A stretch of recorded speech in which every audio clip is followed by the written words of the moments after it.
Hello les Globetrotters, j'espère que vous allez bien. Je vous retrouve aujourd'hui en Roumanie.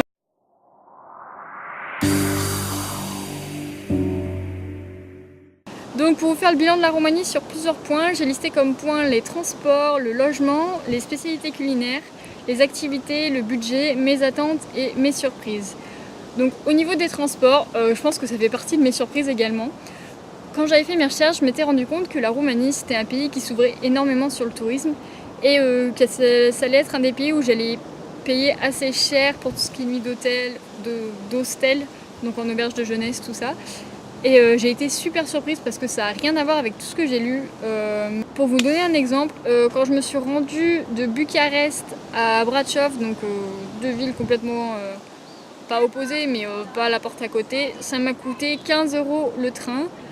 Alors que pour faire la comparaison, pour faire Voiron, donc la ville où j'habite à côté, et Lyon, ça coûte un bras, genre à peu près 25 € l'aller. Et je trouve que c'est assez ouf de se dire que les trajets sont plutôt longs parce que j'ai fait à un moment j'ai fait Sighisoara dans le nord jusqu'à Bucarest, donc il y avait 5 heures de train et j'ai pas payé plus de 20 €. Alors je vous laisse imaginer un Grenoble-Paris en train, ça coûte tout sauf 15 €. Également au niveau des transports, il y a plusieurs moyens de se déplacer dans le pays. Il y a des bus, il y a des trains, il y a des taxis, mais c'est vrai que j'ai pas trop privilégié les taxis. Moi je me suis plutôt concentrée sur les bus et sur les trains parce que je pense que c'est le moyen le moins cher de visiter et de pouvoir voir du pays en même temps. J'aime pas trop m'enfermer dans des petits trucs. Également j'ai rencontré énormément de personnes dans les auberges de jeunesse qui faisaient eux le tour de la Roumanie. C'était vraiment concentré juste sur la Roumanie et qui avaient loué une voiture pour une semaine, 2 semaines, un mois. Et je pense que ça peut être une solution également. C'est vrai que c'est quelque chose que j'aurais pu faire si j'étais pas toute seule, parce que je trouve que faire un road trip en voiture quand on est tout seul, justement il y a la road mais il n'y a pas trop le trip. Et moi je trouve que c'est dommage de ne pas pouvoir partager ça avec quelqu'un, surtout quand on est en voiture avec la fatigue, tout ça. Mais ça peut également être une solution. En plus, les Belges que j'ai rencontrés qui ont loué une voiture, il me semble pas qu'ils l'avaient loué très très cher et au final c'était bien rentabilisé, donc ça peut être une solution. Au niveau des logements, donc moi il faut savoir que j'ai pas un budget super restreint. J'ai quand même voulu faire un beau voyage cet été, mais je cherche quand même un petit peu les petits prix partout. Je pense que comme tout le monde, on cherche à économiser sur ce qu'on peut. Et moi j'essaie d'économiser sur les nuitées, donc quand je peux, je prends des bus ou des trains de nuit, comme ça, ça m'évite de payer une nuit en auberge. Et sinon, les auberges de jeunesse, donc il y a différents moyens pour trouver vos auberges. Vous pouvez aller sur booking.com, il y a également Hostel World. C'est vrai que moi j'effectue souvent mes réservations comme ça. Après, j'en ai discuté avec un Français qui bosse dans une auberge de jeunesse à Bucarest, qui m'a dit qu'en fait c'était pas forcément le meilleur moyen d'utiliser Hostel World et tout ce genre de choses pour réserver ses nuitées, parce qu'on avait des taux sur les nuits en fait, donc vaut mieux regarder les prix sous Hostel World ou Booking et ensuite appeler l'auberge pour réserver comme ça. Au niveau des logements, il y en a également d'autres, vous pouvez loger dans des hôtels, tout ça. Moi c'est pas ce que je cherche vraiment à pouvoir rencontrer des gens, et je trouve que l'ambiance en auberge de jeunesse c'est vraiment ça, c'est la convivialité, on a une cuisine partagée, il y a généralement un espace commun où on peut discuter, se rencontrer, et moi c'est vraiment ce que j'aime, cette ambiance là. Au niveau des prix, parce que c'est vrai que je n'en ai pas du tout parlé, en Roumanie, concrètement, pendant les 6 jours où je suis restée là-bas, j'ai pas dépassé, sans vous mentir, je pense les 10-12 € de nuitée. Je pense que même il y a des fois où j'ai payé la nuit vraiment, vraiment cheap, genre 5 €. La Roumanie c'est vraiment un pays qui est très très pas cher, enfin c'est assez ouf quoi. Au niveau culinaire, alors... Le premier soir, quand je suis arrivée à Bucarest, je me suis dit « Allez Marie, tu vas goûter un truc typique, te mettre dans le bain, tout ça, ça va être intéressant. » Donc j'ai demandé à l'auberge s'ils avaient un restaurant à me recommander. Ils m'ont recommandé le restaurant Kuruka Bere, un truc du genre. Enfin, je vous mettrai le nom en barre d'infos si ça vous intéresse. C'est un resto qui est vraiment sympa, très... Alors j'ai pas envie de dire typique dans la décoration tout ça, parce que je vais pas tester d'autres restaurants vraiment typiques comme ça. Mais je l'ai trouvé vraiment sympa avec la terrasse dehors. Moi en plus j'étais installée à une table toute seule. Mais en face de moi j'avais le monument de la Banque Centrale de Bucarest qui est quand même assez joli et impressionnant. Donc je me suis fait un joli tête-à-tête pour manger.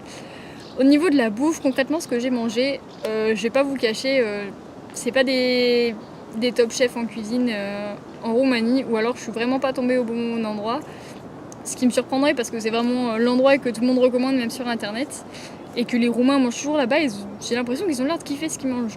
Mais concrètement, ce qu'on m'a servi, je vous mettrai une petite photo ici. Mais j'ai eu l'impression qu'on m'a servi une choucroute en fait. Pour moi, ça avait tout d'un plat, mais pas typique de là-bas. Il y avait de la polenta avec du chou blanc qui était froid. Et à côté, j'avais des morceaux de porc et de la saucisse et le tout baigné dans l'huile. Et donc c'est pas trop mon truc l'huile en plus, donc j'ai assez vite été écœurée, mais surtout calée parce que c'est un plat qui bourre rapidement. Et en boisson pareil, je lui avais demandé quelque chose de frais parce que j'avais super chaud, il faisait 32 degrés quand j'étais. Et de rafraîchissant si possible sans alcool. Et donc il est arrivé avec une grosse carafe et je me suis dit en fait il se fout de moi là, il me ramène un jus d'orange quoi. Au final, je sais pas vraiment ce qui m'a servi, mais c'était pas exactement un jus d'orange, c'était un jus de fruits, c'était frais, c'était sympa. En plus, j'avais toute une carafe, donc c'est même plus grand, j'avais tout ça pour moi toute seule. Donc c'était vraiment sympa, très bon. Faudrait que j'essaye de vous retrouver le nom, mais au niveau de la boisson, ça allait, et au niveau du plat, c'était pas vraiment ce que j'ai préféré. Également en Roumanie, je pense comme dans tout pays, il y a une bière typique. J'en ai goûté plusieurs. J'ai été assez choquée. Choquée, c'est vraiment le mot du prix. Parce que j'ai goûté, je crois que c'est la Siouk. C'est une sorte de bière citronnée. C'est une bière vraiment pas forte. Et je l'ai payée, il me semble, 5 lei. Donc vous faites 5 divisé par 4. Genre c'est vraiment cheap quoi. Après un autre soir, on est sorti, c'était le soir juste avant que je parte, avec des gens de l'auberge. Et on était dans un bar vraiment super sympa, c'est tout dans un parc en fait. Si on connaît pas l'endroit, on peut pas trouver parce que c'est derrière un immense bâtiment. Et là, j'avais payé 18 lei, donc c'était plus cher, mais c'était pas la même bière, mais c'était sympa aussi. Pour ce qui est des activités, donc concrètement, moi j'ai pas fait le tour de la Roumanie, il y avait vraiment des endroits que j'avais envie de voir, il y a des endroits où je suis pas allée par manque de temps, puis parce que j'ai envie de voir d'autres choses également en Europe, donc je me suis concentrée vraiment sur ce que je voulais voir. Donc j'étais à la capitale. Au niveau des activités sur la capitale, rien de payant.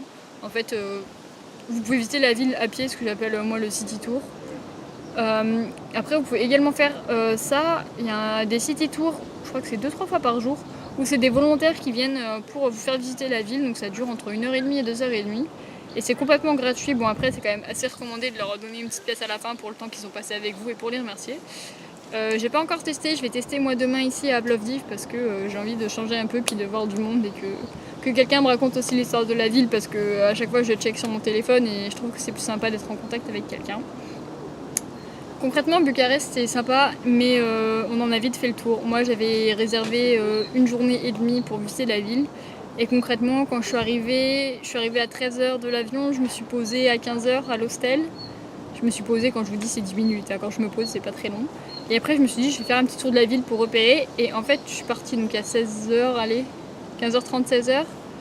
Je suis revenue à 19h et j'en avais fait le tour. J'avais vraiment vu tout ce qui est à voir. Mais vraiment j'avais pris la carte et j'avais tout vu. Tout ce qui est la vieille ville, le parlement, enfin vraiment tous les grands bâtiments. Puis même les trucs qui sont pas super touristiques que j'avais vu, genre des petits bâtiments un peu cachés. Enfin j'ai vraiment tout vu en 4 heures quoi.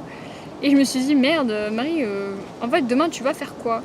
Donc du coup le lendemain je me suis dit prends le temps de te lever tranquillement machin et t'iras visiter le parc qui est au nord de la ville où il y a le lac, qui est un endroit assez sympa. Puis il y a un truc vraiment typique partout dans le monde, un arc de triomphe. Donc voilà, Bucarest, j'y suis restée une journée et demie. Ensuite, comme je vous l'ai dit, j'en ai fait le tour. Donc je suis partie pour Brasov.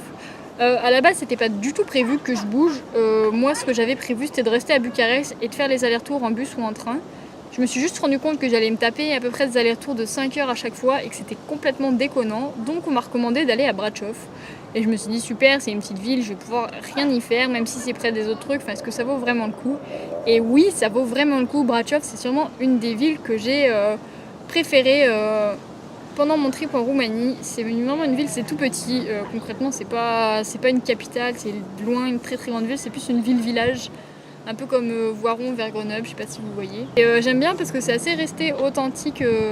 Je me suis pas éloignée vraiment de la vieille ville parce que en fait après c'est une ville comme toutes les villes, j'ai envie de dire, il n'y avait pas grand chose à voir, c'était super urbain. Mais la vieille ville elle est vraiment sympa, les maisons elles sont colorées et moi c'est ce que j'aime bien, voir des maisons colorées comme ça, des petites ruelles, enfin il y avait vraiment des trucs sympas à faire. Donc je logeais à Bračov dans une auberge de jeunesse.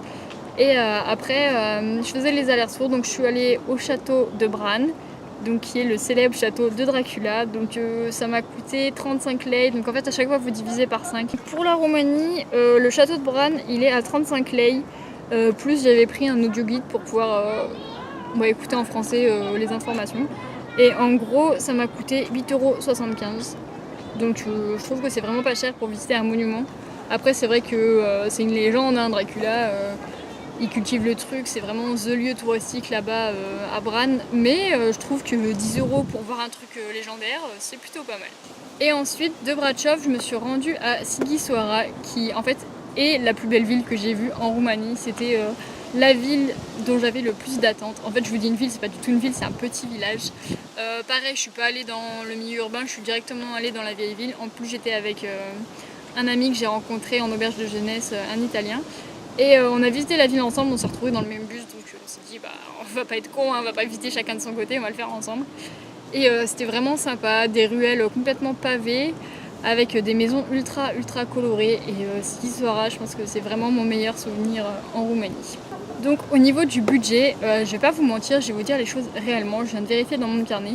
Pour les 5 jours que j'ai passés en Roumanie, ça me revient à 120 € en tout. Donc en tout, c'est-à-dire le logement, les transports, donc tout ce qui est bus pour traverser le pays à chaque fois, tout ça. La bouffe, donc que ce soit ce que j'ai payé au restaurant ou ce que j'ai payé le paquet de pâtes, les quelques légumes pour me faire à manger à l'auberge. Donc vraiment 120 € pour 5 jours, je trouve que c'est pas cher, c'est super abordable et ça vaut vraiment le coup pour visiter le pays. Donc au niveau de mes attentes, déceptions, surprises, il n'y en a pas énormément. La principale, c'est pas vraiment une déception, c'est que je pense que j'avais mis énormément d'attentes sur la ville de Bucarest. J'avais lu que Bucarest c'est la ville qui est souvent comparée à Budapest en Hongrie. Budapest, j'ai eu l'opportunité de la visiter pour Noël en 2012 et c'est vraiment une ville magnifique, mais vraiment. Et je me suis dit super, enfin... Comme ça, je pourrais un petit peu comparer. Et en fait, ça a strictement rien à voir. Alors, soit j'ai pas eu l'œil assez fin, mais pour moi, Bucarest, c'est une ville qui reste quand même assez urbaine. On en a vite fait le tour, comme je vous l'ai dit, en 4 heures, je l'avais fait le tour à pied en plus. Donc, je trouve que c'est quand même assez rapide pour une capitale.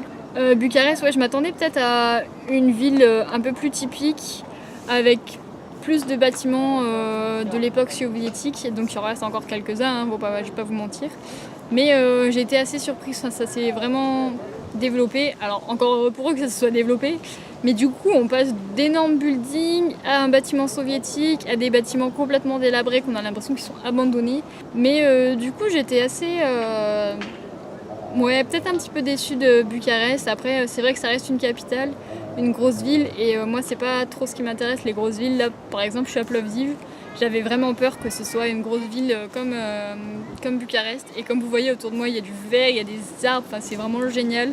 Et moi, c'est ce que je cherche aussi, c'est de pouvoir avoir un autre contact que vraiment la ville complètement en entier.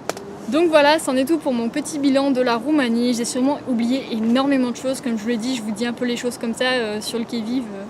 J'ai préparé cette petite vidéo dans le bus tout à l'heure. Enfin, vous me direz, j'avais le temps de la préparer parce que je me suis tapé 5 heures de bus. Mais du coup j'espère que ça vous a plu, n'hésitez pas à mettre dans les commentaires toutes les questions que vous avez sur la Roumanie et pourquoi pas je vous ferai une petite FAQ spécialement sur la Roumanie à mon retour pour qu'on puisse discuter vraiment de vos questions et que je puisse apporter les réponses et mes conseils. Allez, je vous dis à bientôt, bye bye.